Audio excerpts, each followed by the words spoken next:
할렐루야. 양재 열린 새신자 예배에 나오신 여러분들을 주님의 이름으로 환영하고 축복합니다. 예배를 통해서 하나님께서 부어주시는 은혜가 충만하시기를 바랍니다. 오늘 함께 보실 하나님 말씀은 요한계시록 21장 1절에서 7절까지 말씀입니다. 저와 여러분이 한 절씩 교독하도록 하겠습니다. 그리고 나는 새 하늘과 새 땅을 보았습니다. 처음 하늘과 처음 땅이 사라지고 바다도 더 이상 존재하지 않았습니다. 또 나는 거룩한 도성 새 예루살렘이 하늘에서 하나님께로부터 자기 남편을 위해 화장한 신부처럼 준비되어 내려오는 것을 보았습니다. 그리고 나는 보좌에서 큰 음성이 말씀하시는 것을 들었습니다. 보아라, 하나님의 장막이 사람들과 함께 있으니 그분께서 그들과 함께 거하실 것이다. 그들은 그분의 백성이 되고 하나님께서 친히 그들과 함께 계실 것이다.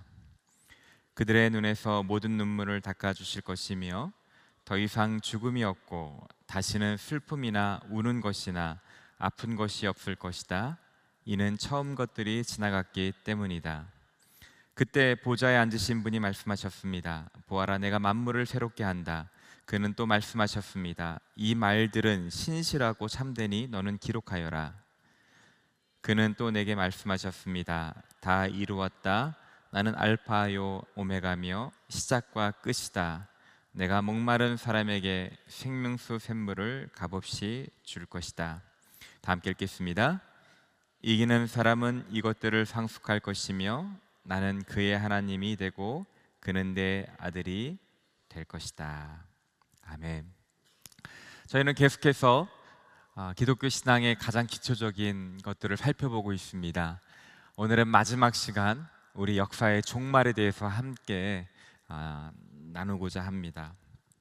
우리 성경의 맨 처음은 창세기입니다. 창세기 1장 2장을 보면 이 세계가 어떻게 존재하고 있는지를 잘 설명해 주고 있습니다. 또 성경은 반대로 우리의 마지막이 믿는 사람들의 마지막이 어떠한 모습을 어떻게 될 것인지 가르쳐 주고 있습니다. 성경은 역사가 그냥 흘러가다가 자연스럽게 도달하는 곳이 끝이 아니라고 가르쳐 주고 있습니다. 성경은 하나님께서 미래에 대한 약속을 주셨고 역사의 주이신 하나님께서 주도적으로 신실하게 약속을 이뤄가심으로 말미암아 미래에 도달한다라고 가르쳐주고 있습니다. 그래서 성경이 가르쳐주고 있는 미래는 하나님께서 이뤄가실 궁극적인 목적인 것입니다. 히브리서 기자는 믿음이란 것은 바라는 것들의 실상이요 보이지 않는 것들의 증거라고 하였습니다. 믿음은 바로 하나님께서 이뤄가실 그 목적을 바라보는 것입니다. 하나님께서 약속하실 그 약속을 성취하실 미래를 바라보는 것. 인간이 그냥 이랬으면 좋겠다라는 단순한 희망이 아니라 우리의 능력 없는 우리에 의해서 어쩔 수 없이 떠밀려가는 미래가 아니라 천지를 지으신 하나님께서 의지를 가지고 약속한 것을 이뤄가실 그 마지막 모습을 바라보는 것, 그것이 바로 믿음인 것입니다. 그 믿음을 바라볼 때, 믿음을 가지고 미래를 바라볼 때 현실이 오늘날 우리 삶이 바뀌게 되고, 믿음을 가지고 미래를 바라볼 때 미래는 오지 않는 먼 곳의 일이 아니라 오늘날 나의 삶 가운데 역사하는 힘이 되는 것입니다. 우리 믿음은 미래의 것을 앞당겨 맛볼 수 있게 해주는 통로가 되는 것입니다. 그런 의미에서 우리가 기독교, 하나님께서 궁극적으로 이끌어 가실 목적이 무엇인지 아는 것은 너무나 중요합니다. 미래를 분명히 알고 붙잡을 때 오늘을 잘 살아갈 수 있기 때문입니다. 오늘 본문은 하나님께서 궁극적으로 이뤄가실 미래의 모습을 부분적으로 보여주고 있습니다. 마지막이 어떤 것인가라는 것을 보여주는 본문입니다. 첫 번째, 하나님께서는 우리 미래가, 우리가 살게 될 장소가 어떻게 변화될 것인지 가르쳐 주고 있습니다. 바로 새 하늘과 새 땅이 된다는 것입니다. 오늘 1절 같이 한번 읽어볼까요? 다시 한번 읽어요. 시작. 그리고 나는 새 하늘과 새 땅을 보았습니다. 처음 하늘과 처음 땅이 사라지고 바다도 더 이상 존재하지 않습니다. 창세기에 하나님께서 창조하셨습니다.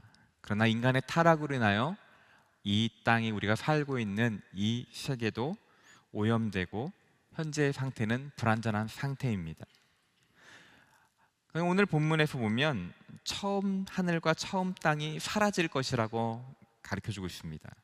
그러나 이것은 하나님께서 처음 창조하시고 보시기에 좋았다라는, 우리가 살고 있는 이 현실이, 이 세계가 단순히 끝나고 파괴되는 것이 아니라 완전한 회복과 새로워지는 새로운 창조를 경험하게 될 것이라고 분명하게 가르쳐주고 있습니다. 여기서 하늘이란 것은 우리가 물리적으로 대기권이나 우주를 의미할 수도 있지만, 성경에서 하늘이란 것은 하나님의 임재가 있는 곳을 말합니다. 결국엔 새 하늘이 된다는 것은 하나님의 임재가 새롭게 드러나게 될 것이다 라고 가르쳐주고 있습니다. 또 새 땅이 이루어질 거라고 말하고 있습니다. 지금 살고 있는 이 세상과 전혀 다른, 멸망되어서 새로운 곳에 새로운 장소를 마련하는 것이 아니라, 하나님께서 원래 창조하신 이 땅을 포기하는 것이 아니라 하나님께서 이 땅을 회복시켜서 완전한 새로운 것처럼 여기게 하실 거라는 것입니다. 이 장소는 막연한 장소가 아닙니다. 하나님께서 우리에게 약속하신 것은 구체적인 장소입니다. 요한복음 14장 2절에 보면 예수님께서는 제자들에게 내 아버지 집에는 있을 곳이 많다, 나는 너희가 있을 곳을 마련하러 간다 라고 약속해 주셨습니다. 새 땅은 부활할 성도가 있을 그런 장소인 것입니다. 오늘 1절에 보면 그곳은 바다가 더 이상 존재하지 않는다라고 하였습니다. 성경에서 바다는 하나님의 통치를 거스르는 혼란의 세력, 악, 심판, 두려움을 상징합니다. 요한계시록 13장 1절에 보면 적그리스도, 그리스도를 대적하는 적그리스도 짐승이 바다 가운데 올라오는 모습을 보여줍니다. 바다는 하나님을 대적하는 세력입니다. 악입니다. 바다가 없다는 것은 새 하늘과 새 땅에 악과 혼란이 사라지고 하나님께서 주신 완전한 평화가, 질서가 도래한 세상이라는 것입니다. 새 하늘과 새 땅은 더 이상 죄와 고난을 두려워할 필요가 없고, 그것은 더 이상 밤이나 어둠이 없고 배고픔이나 목마름이 없고 죽음이나 슬픔이 없는 곳, 우는 곳이 없는 곳, 바로 그곳이 바로 하나님이 만들어 가실 새 우리가 도착할 미래라는 것입니다. 하나님은 이 세상을 버리는 것이 아니라 구속하시고 회복시키신 하나님이라는 것입니다. 오늘날 우리가 이 세상 살아가면서 지상낙원이라는 이야기를 들어봅니다. 신혼여행지를 가고 그러면 너무나 아름다운 곳, 그곳을 볼 때 여기서 살면 좋겠다라고 하는 곳들이 있습니다. 그 아름다운 곳, 어떻게 보면 우리가 살고 싶은 그곳, 동경하는 그곳, 많은 사람들이 살고 싶은 그곳은 하나님께서 앞으로 우리에게 주실 새 하늘과 새 땅에 비하면 어떻게 보면 새 발의, 뭐라고 할까요? 표현할까요? 제가 표현이 작은데 안 되고 싶습니다. 하나님은 우리가 이 세상에서 가장 아름답다고 여기는 것보다 훨씬 아름답고, 이 세상에서 우리 근심하게 하는 그 어떠한 것도 없는 그러한 곳, 흔히 말하는 천국을 예비해 두셨다라고 분명히 가르쳐주고 있습니다.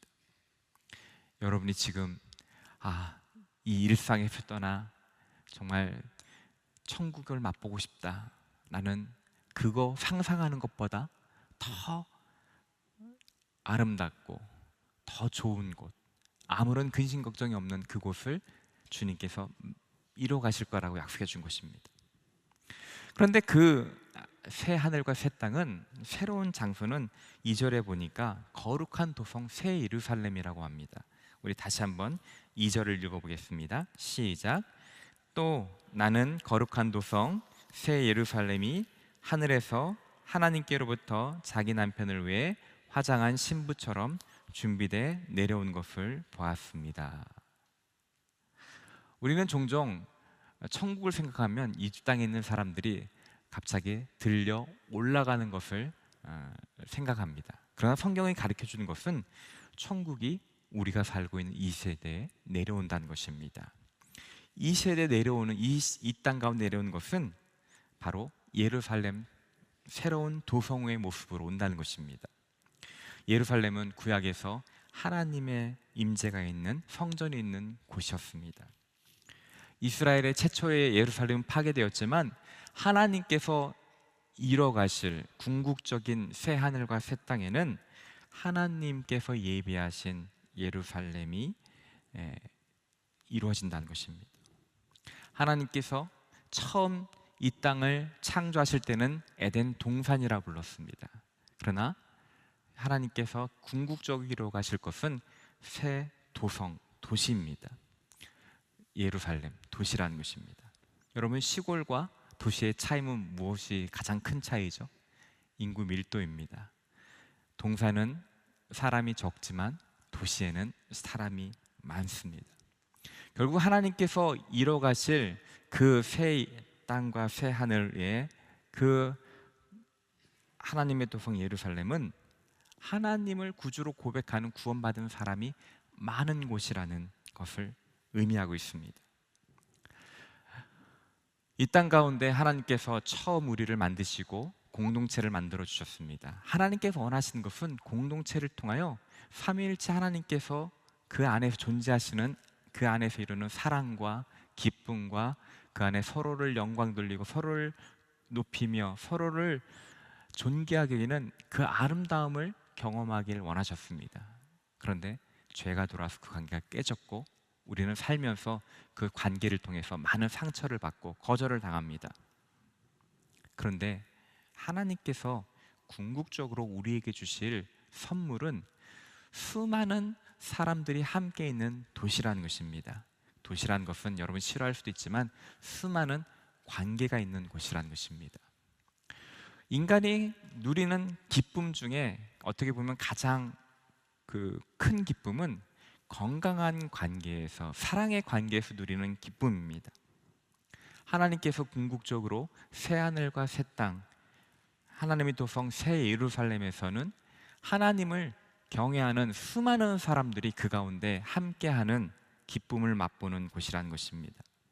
이 땅과 비교할 수 없는 완벽한 관계 가운데 우리가 이 땅에서 가장 사랑하는 사람들이 누리는 그 관계에서는 기쁨, 친밀감, 안정감, 수용감, 그 관계가 무한대로 늘어나서 거기에는 하나님께서 주시는 함께하는 성도들로 인한 기쁨이 가득한 그곳, 바로 그곳을 우리에게 선물로 주신다는 것입니다. 어떠한 위험이나 질병이나 사망이나 악이 없고 가장 안전한 곳에서 아름답고 모든 것이 공급되고 함께하는 사람들로 인하여 가장 기쁨을 누리는 그곳, 바로 그곳이 하나님께서 이뤄가실 모습이고 우리에게 허락하실, 우리가 있을 미래의 장소라는 것입니다. 여러분이 이 세상에서 꿈꾸는 최고의 관계, 최고의 장소, 그것과도 비교할 수 없는 그곳을 여러분을 위하여, 믿는 사람들을 위하여 예비해 두셨다라고 가르쳐주고 있습니다. 바로 그곳이 천국이라는 것입니다. 두 번째, 그곳에서 어떠한 일이 벌어지느냐? 우리 가운데 예수 그리스도를 구주로 고백하는 사람들에게 분명한 정체성을 준다는 것입니다. 오늘 본문 2절에 보면 하나님께서 거룩한 도성 새 예루살렘이 하늘에서 하나님께로부터 자기 남편을 위해 화장한 신부처럼 준비 내려온 것을 보게 됩니다. 새 예루살렘은 남편을 위해 신부가 단장하는 것 같다라고 말합니다. 이것은 하나님과 우리와의 관계를 설명해 준 것입니다. 종말의 마지막 때에는 하나님께서 우리의 신부가 되고 신랑이 되고 우리는 하나님의 신부가 된다는 것입니다. 신부가 된다는 것. 오늘날 우리는 신랑과 신부 관계가 오염되어 있기 때문에 많은 부부가 갈등이 일어나긴 합니다. 그러나 신랑과 신부는 가장 아름다운 관계입니다. 사랑의 관계입니다. 에베소서 5장에 보면 결혼식 줄에 많이 사용되는 본문인데, 남편들이여 아내 사랑하기를 그리스도께서 교회를 사랑하시고 교회를 위해 자신을 내어주신 같이 하십시오, 그렇게 말합니다. 그리고 그리스도께서 이렇게 하신 말씀은 교회를 물로 씻어 깨끗하게 해서 거룩하게 하시고 티나 주름이나 다른 지저분한 것들이 없이 교회를 자기 앞에서 영광스러운 모습으로 서도록 해서 오직 거룩하고 흠이 없게 하시기 위한 것입니다. 주님께서 우리를 향한 계획은 흠이 없는 신부처럼 되게 만든다는 것입니다. 여기 신부라는 것은, 결혼식의 신부는 가장 아름다운 사람입니다. 존재 자체가 영광스럽고 존재 자체가 사랑스러운 존재가 바로 신부입니다. 결혼 예복은 우리의 모든 허물을 덮고 가장 아름다움을 돋보이게 하는 것이 결혼 드레스인 것이죠. 우리가 예수 그리스도를 구주로 이 땅에서 고백할 때 우리는 그러한 상태가 아닙니다.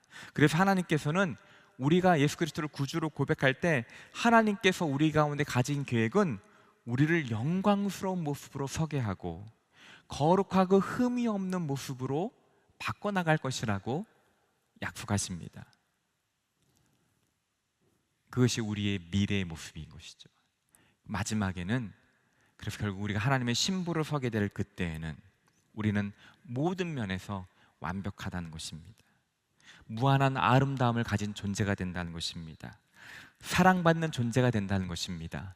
그 어느 것도 나를 대체할 수 없는, 내가 마땅히 이루어져야 할, 내가 마땅히 되어야 할 그 정체성을 가진 하나님의 아름다운 신부의 정체성을 가진 사람이 된다는 것입니다. 더 이상 나의 허물을 덮기 위하여 내가 노력하고 다른 사람에게 거절당할까 봐 두려워하는 것이 아니라 존재 자체가 영광스러운, 거룩하고 흠이 없는 그런 존재로 하나님께서 우리를 만들어 주신다는 것입니다. 뿐만 아니라 하나님께서는 그때 우리를 상속자라고 불러주십니다. 오늘 7절에 보시면 이기는 사람은 이것들을 상속할 것이며 나는 그의 하나님이 되고 그는 내 아들이 될 것이다.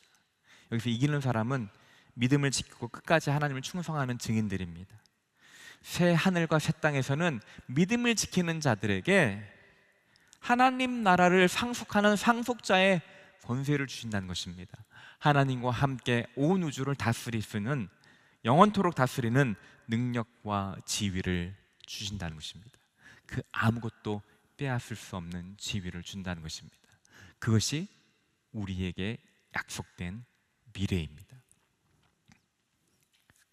하나님께서는 이 장소를 약속해 주셨고요, 우리가 어떤 사람이 될 것인지 약속해 주셨습니다.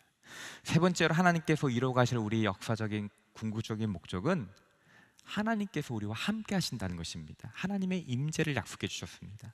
우리 3절 같이 한번 읽어보겠습니다. 시작. 그리고 나는 보좌에서 큰 음성이 말씀하시는 것을 들었습니다. 보아라, 하나님의 장막이 사람들과 함께 있으니 그분께서 그들과 함께 거하실 것이다. 그들은 그분이 백성이 되고 하나님께서 친히 그들과 함께 계실 것이다. 새 하늘과 새 땅에서 신부된 우리는 하나님과 함께 거하게 될 것이라는 것입니다. 하나님께서 아담 에덴 동산을 만들고 하나님과 함께 하셨지만 죄로 인해서 우리는 하나님과 함께 할 수 없었습니다. 그러나 마지막 때에는 하나님께서 우리와 영원토록 함께 하신다는 것입니다. 구약에서는 성전 같은 곳에 제한적으로 하나님께서 임재하셨습니다.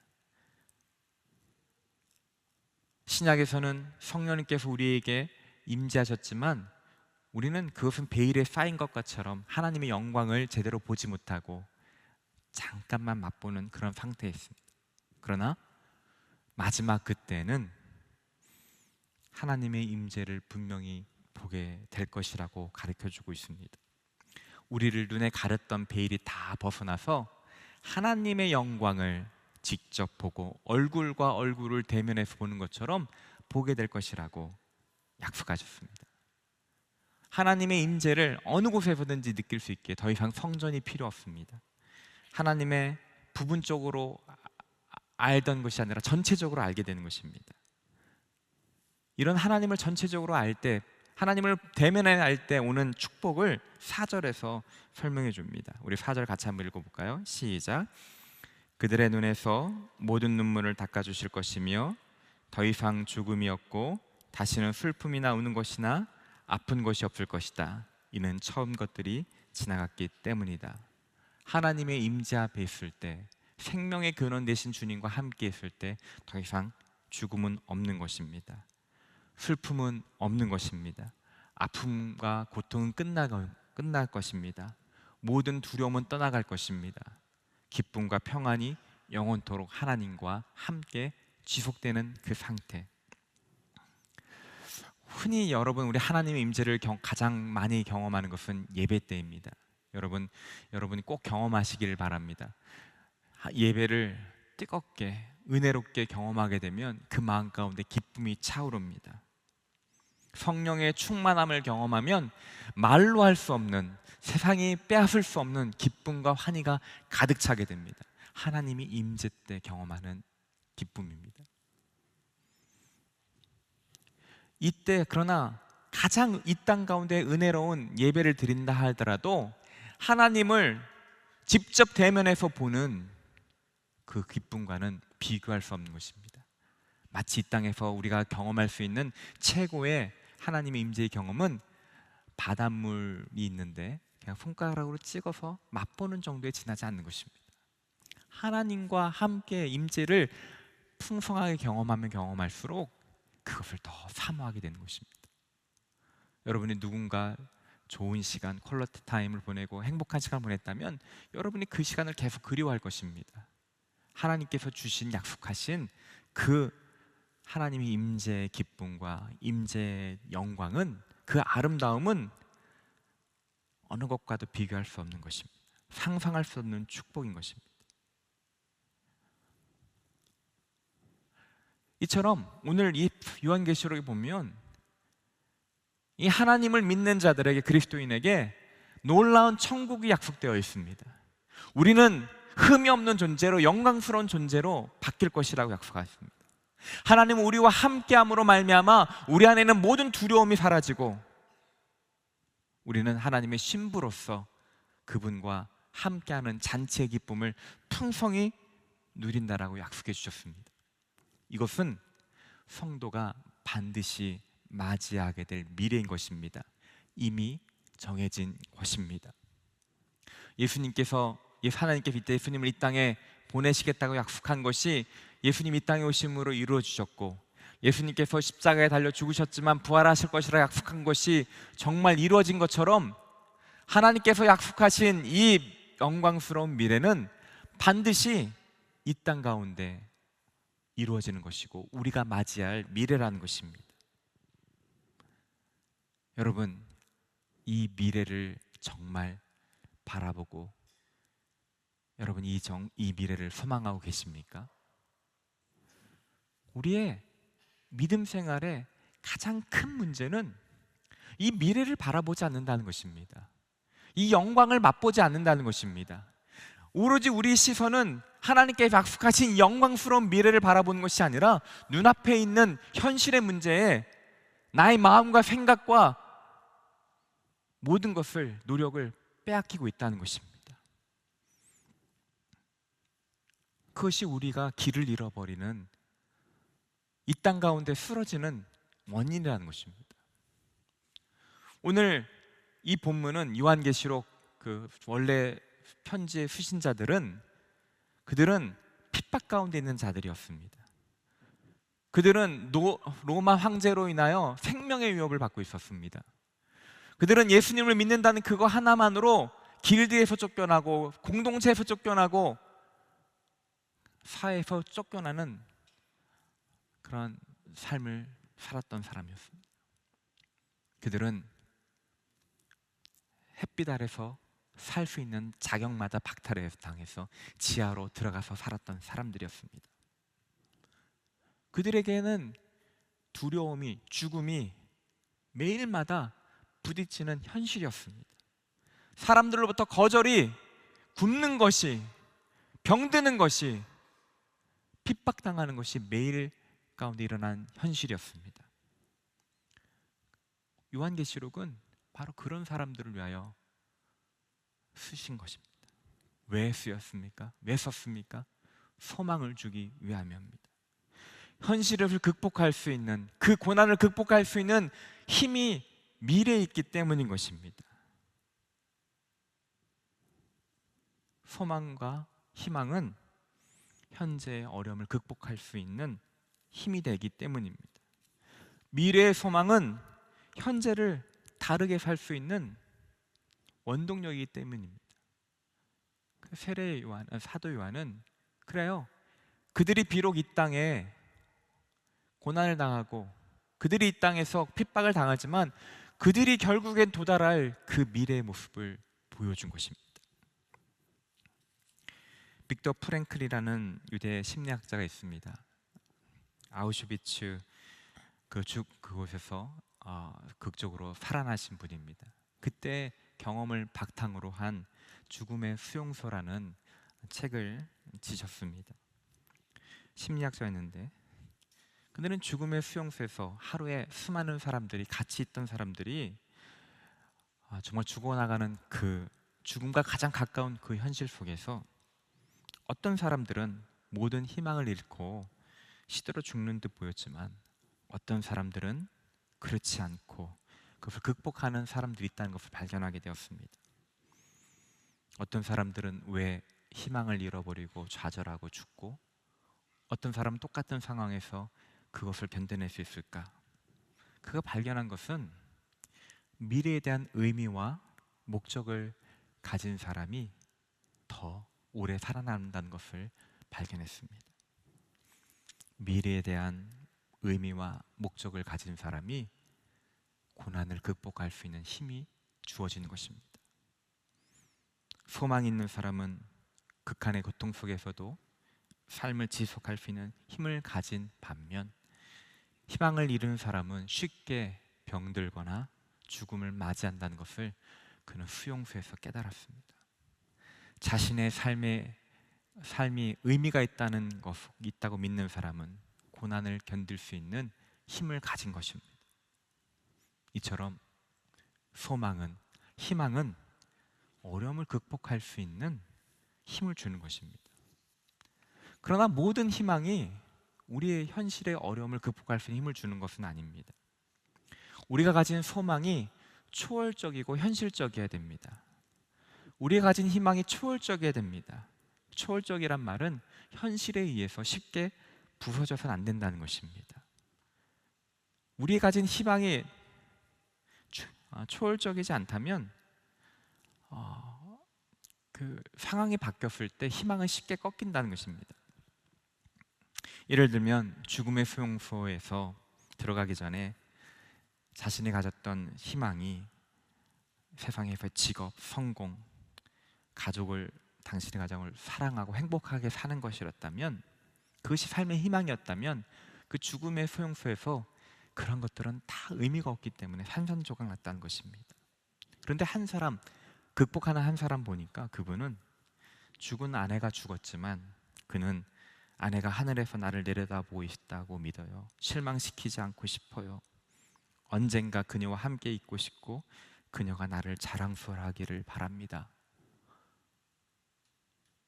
아내는 비록 죽었지만 아내가 하늘에서 나를 보고 있다고, 그래서 나는 내 삶을 아내 앞에 자랑스러운 삶을 살기 원한다는 현실이 끊을 수 없는, 흔들 수 없는 초월적인 소망을 가진 사람은 그 극한의 죽음의 환경을 이겨낼 수 있는 힘을 가졌다는 것을 발견했습니다. 우리의 희망은 초월적이어야 됩니다. 초월적인 희망을 가질 때 우리는 현실을 극복할 수 있는 힘이 됩니다. 우리가 가진 소망은 충분히 현실적이고 실제적이어야 됩니다. 내가 예수님만 믿으면 내 모든 것이 다 잘 될 거야, 축복해 줄 거야, 이런 막연한 생각은 내 예수님을 믿으면 내 모든 일이 잘 풀릴 거야 라는 그런 생각을 가진 사람들은 철저하게 무너졌다는 것입니다. 내가 가진 희망이 철저하게 실제적이고 현실적이어야 된다는 것입니다. 우리가 믿고 있는, 우리가 성경이 오늘날 요한계시록 21장이 가르쳐준 우리가 바라보는 미래는 초월적이고 현실적입니다. 실제적입니다. 이 세상의 어떠한 권력도 하나님께서 약속하신 이 미래를 흔들 수 없습니다. 하나님께서는 이것을 이뤄 가시는 분이십니다. 이것은 철저하게 현실적입니다. 오늘 우리가 이 땅에 살면서 이것을 경험할 수 있습니다. 이 땅의 아름다운 지상 낙원을 볼 때 하나님께서 예비해 주신 그 새하늘과 새 땅이 얼마나 아름다울지 우리는 아름다운 자연을 보고 약간 맛볼 수 있습니다. 우리가 공동체에서 서로 사랑하는 사람들이 서로 겸손하게 섬기는 모습을 통해서 하나님께서 새 예루살렘에서 온전히 회복된 사람들과 맺을 관계가 얼마나 달콤하고 기쁜 것인지 맛볼 수 있게 됩니다. 우리가 예배를 통하여 하나님의 임재를 경험함으로 그것이 얼마나 감동스럽고 그것이 얼마나 영광스러운지를 경험하게 되면 하나님의 임재를 더 사모하게 되는 것입니다. 그래서 하나님께서 약속하신 우리 미래는 초월적이면서도 하나님은 그것을 먼 곳에 있는 것이 아니라 성령님을 통하여, 우리 믿음 생활을 통하여, 우리가 공동체를 통하여, 교회를 통하여 맛볼 수 있게 해주셨습니다. 그래요, 이 주님께서 주신 미래와 소망은 우리 현실에 고난받는 사람들에게 힘이 되는 것입니다. 초대교회 성도들은 그래서 로마의 그 핍박 가운데도 이것을 맛보았고 로마 황제가 빼앗을 수 없는 초월적인 소망을 가졌기에 그들은 원형 강장에서 동물들에게 찢겨나가는, 화형당하는 그런 고통 가운데에서도 소망을 잃어버리지 않고 신앙을 잃어버리지 않고 감당하는, 현실을, 고난을 극복하는 믿음을 보여줬다는 것입니다. 사랑하는 성도 여러분, 여러분은 지금 어느 것을 바라보고 계십니까? 여러분이 품은 소망은 무엇입니까? 여러분이 꿈꾸는 여러분들의 미래는 어디까지입니까? 여러분이 기대하는 바는 초월적이십니까? 여러분이 소망하는 그 소망은 현실적이십니까? C.S. 루이스가 이런 말을 했습니다. 역사를 읽어보면 현세를 위해 가장 많이 일한 그리스도인일수록 내세를 가장 많이 생각했다라고 이야기합니다.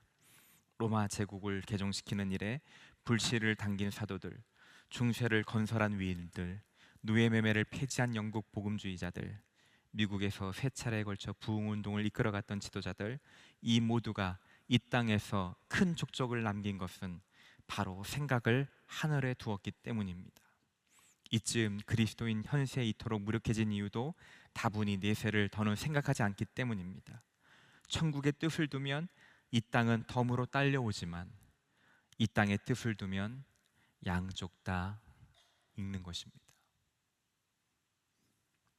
우리의 뜻이, 우리가 바라보는 곳이 이 땅의 삶뿐이라면 그것은 다 잃는 것이라고 말합니다. 그러나 우리가 바라보고 우리가 소망하는 것이 하나님께서 이뤄가실 그 영광스러운 미래를 바라본다면, 그것을 붙든다면 C.S. 루이스가 말한 것처럼 우리는 미래도 얻고 오늘도 얻는 것입니다. 우리가 믿는 기독교는, 우리의 신앙은 단순히 죽어서 천국 가는 것만이 목적을 하는 것이 아닙니다. 주님은 이 믿음을 붙들고 오늘 우리 하루하루 삶 가운데서 하나님께서 이뤄가실 그것을 소망함으로 우리의 삶이 주님의 거룩한 신부로서 빚어져 가기를 원하십니다. 주님은 그것을 위하여 우리에게 성령님을 허락하셨고, 교회를 허락하셨고, 예배를 허락하셨고, 말씀을 허락하셨습니다. 지금은 비록 우리가 주님께서 약속하신 그 영광스러운 미래가 베일에 가려서 잘 보이지 않고 느껴지지 않을지라도 결국에는 우리 눈을 가렸던 베일이 다 벗겨질 것입니다. 주님이 이루어 가실 그 영광스러운 미래를 우리는 보게 될 것입니다. 맞이하게 될 것입니다. 이 땅을 새롭게 변화시키고 이 땅을 온전케 하실 하나님을 기대하게 될 것입니다. 그럴수록 우리는 내가 처한 그 자리에서 더욱 거룩하고 힘있고 나답게 영광스럽게 살 수 있는 것입니다. 이곳에 계신 모든 분들이 이 하나님께서 약속하신 영광스러운 미래를 더 바라보시고 맛보게 되시기를 주님의 이름으로 축원합니다. 단순히 신앙생활하는 거가 이 땅에서 잘 살기 위하여, 이 땅 가운데 회복되기 위하여, 그 단순한 차원이 아니라 하나님께서 그 누구도 약속해 주지 못했던 영광스러운 미래를 나에게 약속해 주신 것을 이뤄갈 것을 바라보고 믿으며 나아갈 때, 그걸 붙잡으며 나아갈 때 우리의 삶은 어제와 같지 않을 것입니다. 이 세상 풍파를 넉넉히 이길 것입니다. 하나님께서 우리 가운데 그 천국을 이 땅 가운데도 더 풍성히 맛보게 하실 것입니다. 그러한 하나님 주님 오실 그날 영광스러운 미래를 바라보며 이 땅에 주님께서 주신 그 소망으로 넉넉히 이기며 살아가시는 저와 여러분 되시기를 주님의 이름을 축원합니다. 주님은 하신 약속을 반드시 이룰 것입니다. 우리 같이 한번 기도하기 원합니다. 우리 같이 기도할 때 하나님, 오늘 성경을 통해서 하나님께서 이루실 미래에 대하여 분명히 말씀하고 계신데 아직도 내 눈은, 내가 생각하는 것은, 내가 바라는 것은 너무나 이 땅에 국한되어 있는 것을 보게 됩니다. 주님, 오늘 요한계시록을 통하여 우리에게 주신 그 영광스러운 미래를 더 바라보게 하여 주시옵소서. 성령님, 나의 눈을 뜨게 하사 이 영광을 보게 하시고 이 하나님의 임재를 더 경험하게 하여 주시고 성도의 아름다운 교제 가운데 주시는 기쁨을 더 맛보게 하셔서 주님께서 이루실 그 미래를 더 소망하는 믿음의 사람이 되게 하여 주시옵소서. 이 소망을 붙들 때 제가 이 땅에 있는 모든 고난과 그 어려움들을 극복할 수 있을 줄 믿습니다. 내 안에 계신 성령님께서 친히 역사해 주시고 나를 붙들고 인도하여 주시옵소서. 이 시간 함께 기도하도록 하겠습니다. 사랑과 은혜가 충만하신 하나님, 오늘 이 자리에 계신 우리 한 분 한 분을 축복합니다. 아버지 하나님, 더욱더 주님께서 약속하신 천국을 바라보게 하시고 미래를 소망하게 하시고 그렇게 하실 주님을 기대하는 마음을 갖게 하여 주시옵소서. 내가 바라보고 내가 소망하는 것이 이 땅에서 잘 되는 것에만 국한되어 있다면 그 모두를 잃는다고 약속하셨사오니 주님, 천국을 바라보게 하시고 주님께서 행하시는 것을 기대함으로 말미암아 넉넉히 이기는 자들이 되게 하여 주시옵소서. 초대교회 성도들이 아버지 그 극심한 고난 가운데에서도 이 소망의 모습을 붙들고 승리하였던 것처럼 아버지 이곳에 계신 우리 한 분 한 분이 이 소망을 붙들고 승리하게 하여 주시옵소서. 오늘 매일의 삶을, 오늘의 삶 가운데 하나님께 약속하신 그 놀라운 아버지 은혜들을 맛보게 하여 주시옵소서. 하나님의 임재를 경험하게 하여 주시옵소서. 성도의 교제의 기쁨을 맛보게 하여 주시옵소서. 하나님의 모든 창조의 아름다움을 맛보게 하여 주시고 그걸 더 갈망하게 하여 주시옵소서. 그렇게 하실 주님을 찬양합니다. 그렇게 하실 주님을 높여 드립니다. 도와주시옵소서. 사랑의 하나님, 예수 그리스도를 통하여 우리 가운데 영광스러운 미래를 약속해 주셔서 감사합니다. 우리 하나님은 그 약속을 이뤄가시는 하나님이십니다. 믿음의 눈으로 하나님의 약속을 바라보게 하여 주심으로 이 땅 가운데 흔들림 없이 믿음의 길 걸어가는 저희 모두 되게 하여 주시옵소서. 감사드리며 예수 그리스도의 이름으로 기도드립니다. 아멘.